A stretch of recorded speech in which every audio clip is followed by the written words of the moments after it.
تعلیم میرا آئینی اور قانونی حق ہے۔ میں وزیر اعلیٰ سے سوال کرتی ہوں کہ میرا اسکول کسی پرائیویٹ NGO کو کیوں دے رہے ہیں؟ کیا میرا تعلیم حاصل کرنے کا حق نہیں ہے؟ کیا میں پاکستانی نہیں ہوں؟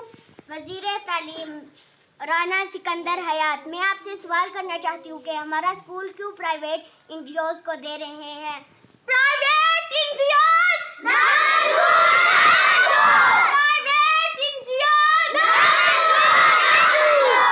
ہمیں مفت اور معیاری تعلیم دینا حکومت کا فرض ہے، کسی NGO کا نہیں۔ ہم اپنے اسکول کو کسی NGO کے حوالے نہیں ہونے دیں گے۔